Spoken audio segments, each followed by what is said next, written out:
World news के sponsor हैं स्वागत, अदरक, लहसुन और मसाले 100% प्योर एंड हाइजीनिक। अस्सलाम वालेकुम, आदाब। मैं हूं खलील फरहाद। शुरू करते हैं वर्ल्ड न्यूज हेडलाइंस के साथ।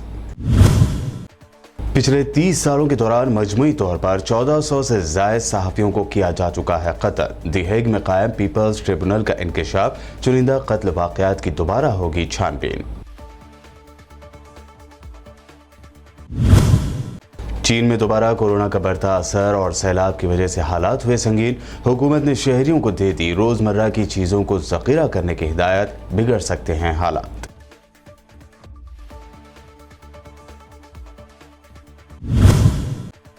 अफगानिस्तान की इकोनॉमी बेहतर बनाने के लिए तालिबान हुकूमत ने उठाया बड़ा कदम। मुल्क भर में अमेरिकी डॉलर समेत तमाम गैर मुल्की करेंसी के जरिए लेन देन पर लगा दी पाबंदी। फॉरेन करेंसी को बताया मुल्क के लिए नुकसानदेह।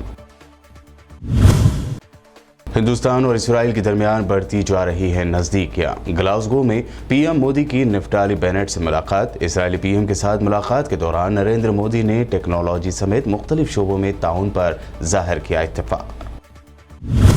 वज़ीर आज़म नरेंद्र मोदी की अब पुरोहितों ने कर दी मुखालिफत। 5 नवंबर को मोदी का केदारनाथ दौरा हो सकता है कैंसर। पुरोहितों को मनाने में लगे उत्तराखंड के सीएम। चारधाम देवस्थानम बोर्ड को हटाने का बीजेपी हुकूमत से किया जा रहा है मुतालबा। और यूपी के अलीगढ़ में जय श्री राम का नारा लगाने को कहते हुए मुस्लिम नौजवान की हिंदुत्ववादी शरपसंदों ने कर दी पिटाई। सामान, रुपए और मोबाइल भी छीन लिया। गिरफ्तार करने पहुंची पुलिस के सामने भी की हंगामा आराई। और पेश है खबरों की तफसील। 1992 से लेकर अब तक दुनिया भर में मजमूई तौर पर 1400 से जायद सहाफियों को कत्ल किया जा चुका है।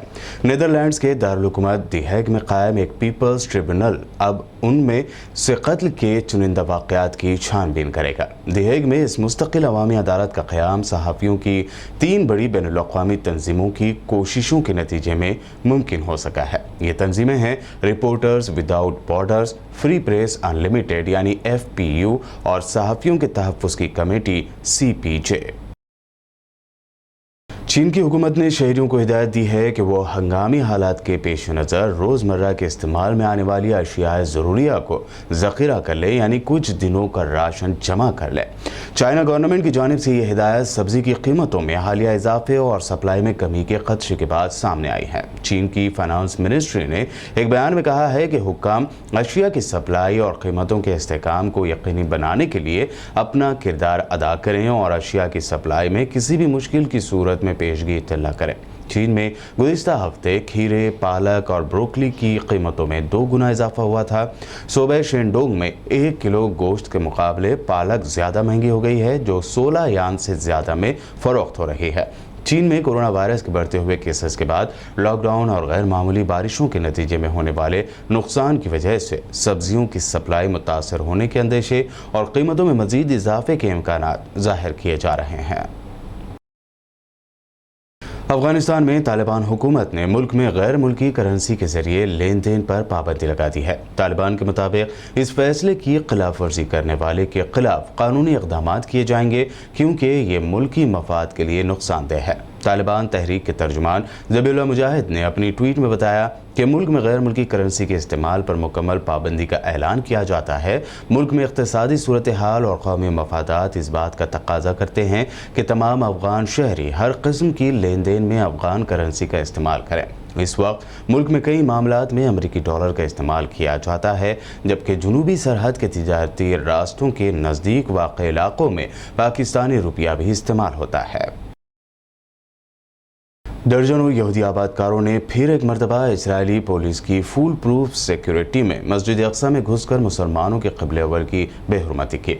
इस मौके पर यहूदी इंतहा पसंदों ने मस्जिद अक्सा में घुसकर तलमुदी तालीमात के मुताबिक खामोश दुआ की रसूमात अंजाम थी। फ़लस्तीनी महकमा औक़ाफ़ की तरफ से जारी एक बयान में कहा गया है कि दर्जनों यहूदी आबादकारों, इसराइली तलबा और इंटेलिजेंस एहलकारों समेत दर्जनों इंतहा पसंदों ने क़िबले अव्वल में घुसकर इश्तियाल अंगेज़ चक्कर लगाए। यहूदी आबादकार मराकशी दरवाजे के रास्ते मस्जिद अक्सा के शहर में दाखिल हुए। इस मौके पर इंतहा पसंद यहूदी शरपसंदों को मज़ऊमा हैकल सुलेमानी के बारे में मजहबी ब्रीफिंग भी दी गई। मकबूजा बैतुल मुक़द्दस में जारहाना और मुजरिमाना इक़दामात पर इसराइली हुकूमत को संगीन कीमत चुकानी पड़ेगी। यह धमकी फ़लस्तीन की इस्तक़ामती तंजीम हमास ने दी है।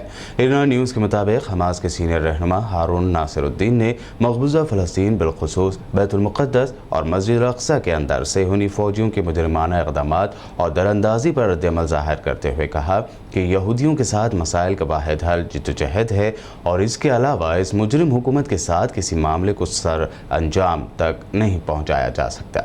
उन्होंने ये भी वाज़ेह किया कि मकबूजा फ़लस्तीन का चप्पा चप्पा फ़लस्तीनी बाशिंदों का है और वहाँ से हर हाल में गाज़िब सेहूनी फ़ौजियों और आबादकारों को निकल जाना होगा। हमास के रहनुमा ने मज़ीद कहा कि शेख जर्राह इलाके के रिहायशी इलाकों पर इसराइली हुकूमत के साथ किसी किस्म का कोई समझौता नहीं होगा।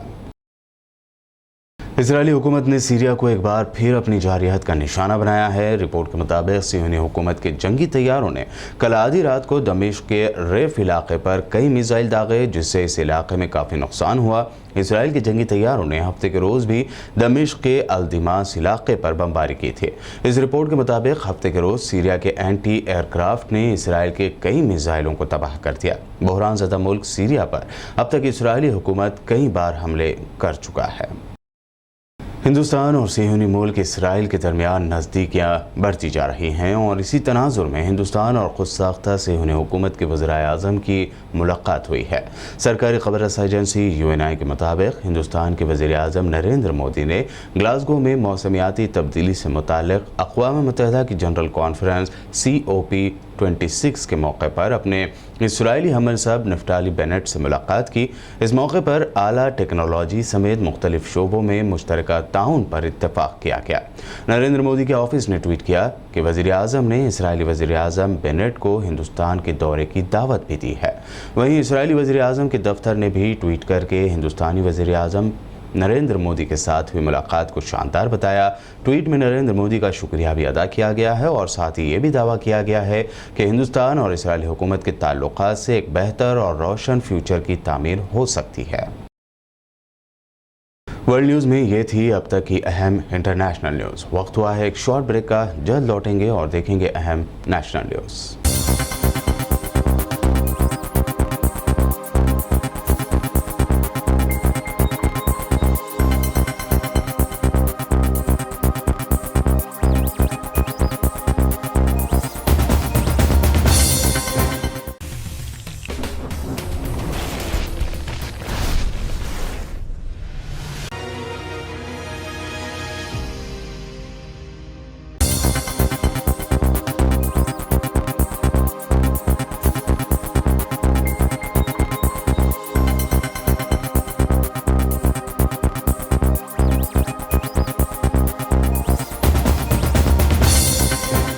ब्रेक के बाद आइए अब देखते हैं अहम नेशनल न्यूज़। वज़ीर-ए-आज़म नरेंद्र मोदी की अब मंदिर के पुरोहित भी मुखालिफत करते नजर आ रहे हैं। केदारनाथ के पुरोहितों ने PM मोदी के दौरे की मुखालिफत कर दी है। तफसीलात के मुताबिक PM मोदी 5 नवंबर को केदारनाथ जा रहे हैं, लेकिन उनके इस दौरे की मुखालिफत खुद मंदिर के पुरोहित कर रहे हैं। इस खबर के आम होते ही उत्तराखंड के CM पुष्कर सिंह धामी पुरोहितों को मनाने केदारनाथ धाम पहुंचे। बताया जा रहा है कि CM धामी ने काफ़ी देर बंद कमरे में पुरोहितों के साथ बातचीत की। दरअसल 2 दिन पहले उत्तराखंड के फॉर्मर CM त्रिवेंद्र सिंह रावत और कैबिनेट मिनिस्टर धन सिंह रावत समेत BJP के रियासती सदर की केदारनाथ में जमकर मुखालिफत हुई थी। त्रिवेंद्र सिंह को तो पुरोहितों ने दर्शन भी नहीं करने दिए। अब पुरोहितों ने PM मोदी के दौरे की भी मुखालिफत कर दी है। पुरोहितों की PM मोदी और BJP लीडरों के खिलाफ नाराजगी से उत्तराखंड की BJP सरकार सख्ते में है। खबर है कि BJP हुकूमत ने 4 धाम देवस्थानम बोर्ड बनाया था, जिसकी वजह से 4 धाम समेत 51 मंदिरों का कंट्रोल BJP हुकूमत के पास आ गया था, जिससे मंदिरों के पुरोहित नाराज हैं और BJP हुकूमत से अपना फैसला वापस लेने का मुतालबा कर रहे हैं। आइंदा साल होने वाले इलेक्शन से पहले उत्तर प्रदेश में फिर एक मरतबा गुंडा सिफत कट्टर हिंदुत्ववादी शरपसंदों की गुंडागर्दी बढ़ती जा रही है। अब यूपी के अलीगढ़ में मुतनाज़ नारे लगाने की मुखालफत करने पर मॉब लिंचिंग किए जाने की खबर सामने आई है। तफसीलात के मुताबिक अलीगढ़ के हरदुआगंज इलाके में फेरी लगाते हुए कपड़े बेचने वाले आमिर नामी एक मुस्लिम नौजवान ने पहले जय श्री राम उससे बुलवाया गया। फिर दूसरे मजहब का होने पर मुस्लिम नौजवान के साथ बेरहमी से मारपीट भी की गई। इतना ही नहीं, इन गुंडों ने नौजवान से उसका मोबाइल और रुपए भी छीन लिए। मुतासरा नौजवान ने बताया कि कुछ गुंडों ने उन्हें ज़बरदस्ती राम के नारे लगाने के लिए कहा। उन्होंने नारे लगाए फिर भी, लेकिन दूसरे मजहब का होने पर गुंडों ने उनके साथ मारपीट भी की और उनका सामान भी छीन लिया। मुतासरा नौजवान ने इस वाक़े की जानकारी हरदुआगंज पुलिस को दी थी। मारपीट करने वाले और ज़बरदस्ती राम के नारे लगवाने के लिए कहने वाले दोनों गुंडे बाप बेटों को पुलिस ने गिरफ्तार किया। हालांकि पुलिस को इन दोनों की गिरफ्तारी के लिए काफ़ी जद्दोजहद करनी पड़ी, क्योंकि उन दोनों ही ने काफ़ी हंगामा किया। ताहम पुलिस ने इन गुंडे बाप बेटों को गिरफ्तार करते हुए जेल भेज दिया है। इस दौरान मुतासरा मुस्लिम नौजवान आमिर को इलाज के लिए अस्पताल में भर्ती कराया गया।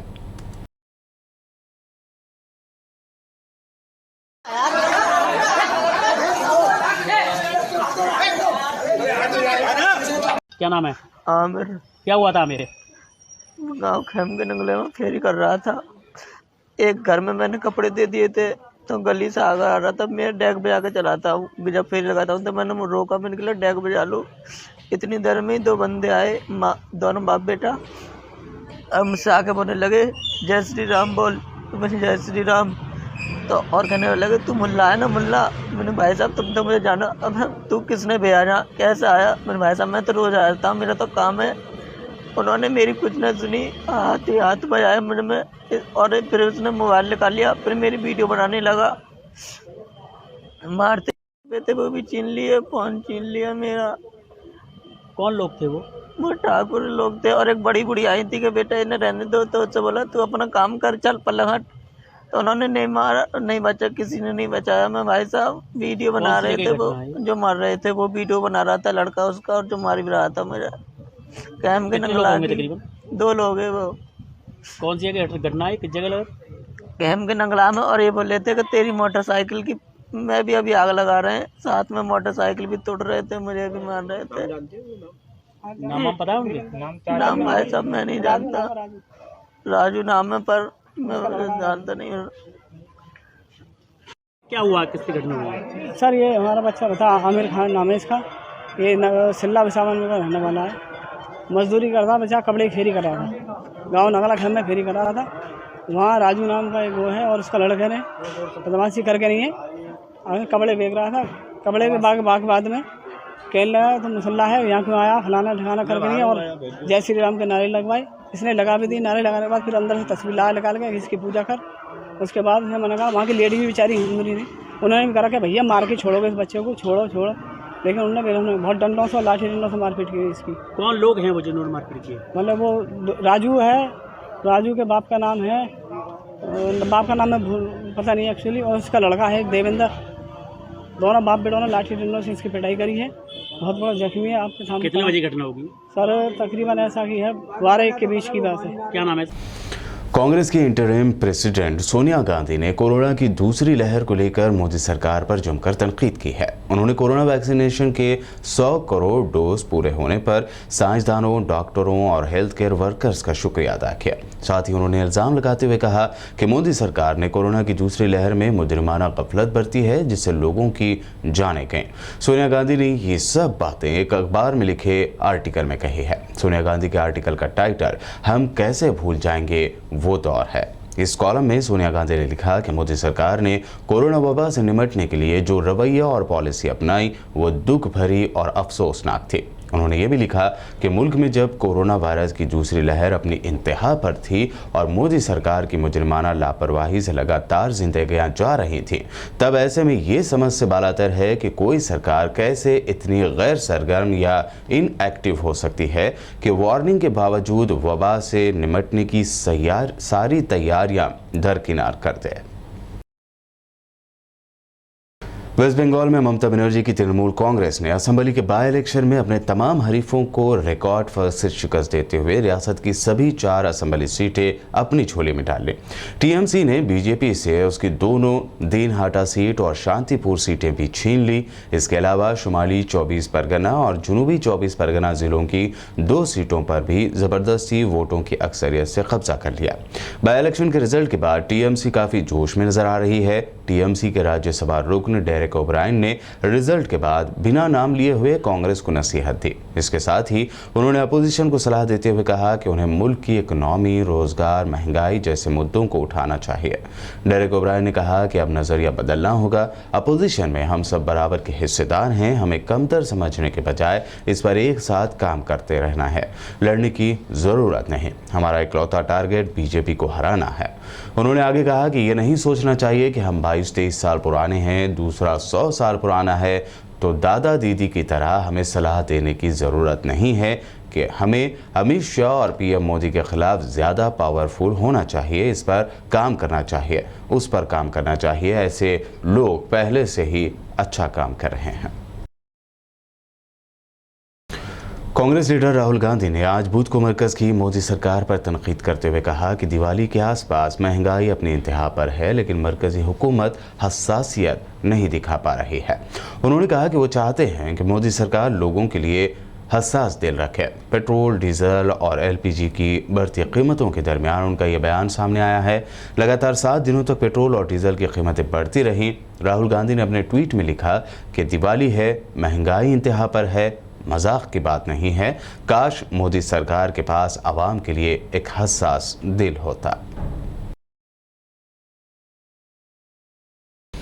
दारुल हुकूमत दिल्ली से लगे गुरुग्राम में ज़िला इंतज़ामिया ने मुकर्ररा 37 में से 8 मकामात पर नमाज अदा करने की इजाज़त वापस ले ली है। ज़िला इंतज़ामिया के एक ओहदेदार के बयान के मुताबिक मुकामी लोगों और RWA के एतराज़ के बाद ये इजाज़त रद्द की गई है। जिन 8 मुकामात से नमाज अदा करने की इजाज़त वापस ली गई हैं उनमें सेक्टर 49 में बंगाली बस्ती, DLF फ़ेज़ 3 के V ब्लॉक, सूरत नगर फ़ेज़ 1 खीर की माजरा गांव के बाहरी इलाके, द्वारका एक्सप्रेसवे के पास दौलताबाद गांव के बाहरी इलाके, सेक्टर 68 में रामगढ़ गांव के पास DLF स्क्वायर टावर के पास और रामपुर गांव से नखरोला रोड तक की जगहें शामिल हैं। बता दें कि खुले मकामात पर हुकूमत की जानिब से नमाज अदा करने की इजाज़त के बावजूद बजरंग दल समेत दिगर कट्टर हिंदुत्ववादी तंजीमें मुखालफत करते हुए शरंगेज नारे लगा रहे थे, जिससे हालात कशीदा बन रहे थे। शाहरुख खान के बेटे आर्यन खान की ड्रग केस में गिरफ्तारी के बाद महाराष्ट्र के मिनिस्टर और एनसीपी लीडर नवाब मलिक के एनसीबी और उसके अफसर समीर वानखेड़े पर कई गंभीर इल्ज़ामात लगाने का सिलसिला जारी है। नवाब मलिक ने आज ट्वीट करते हुए जहां दिवाली की मुबारकबाद दी, वहीं अपने ट्वीट में उन्होंने द ललित होटल का जिक्र किया है और इतवार को मिलने की बात कही है। उन्होंने अपने ट्वीट में लिखा, शुभ दीपावली, आप सभी की दिवाली खुश आइंद हो। होटल द ललित में छुपे हैं कई राज, मिलते हैं इतवार को। अब नवाब मलिक के इस ट्वीट से अंदाज़ा लगाया जा रहा है कि दिवाली की मुबारकबाद देते हुए नवाब मलिक ने होटल ललित के ताल्लुक से आइंदा इतवार को इंकशाफात करने का इशारा दिया है। वर्ल्ड न्यूज़ के आखिर में हेडलाइंस पर डालते हैं एक और नजर। पिछले 30 सालों के दौरान मजमूई तौर पर 1400 से ज़ायद सहाफ़ियों को किया जा चुका है कत्ल। दी हेग में कायम पीपल्स ट्रिब्यूनल का इंकशाफ, चुनिंदा कत्ल वाक़यात की दोबारा होगी छानबीन। चीन में दोबारा कोरोना का बढ़ता असर और सैलाब की वजह से हालात हुए संगीन। हुकूमत ने शहरियों को दे दी रोज़मर्रा की चीज़ों को ज़ख़ीरा करने की हिदायत, बिगड़ सकते हैं हालात।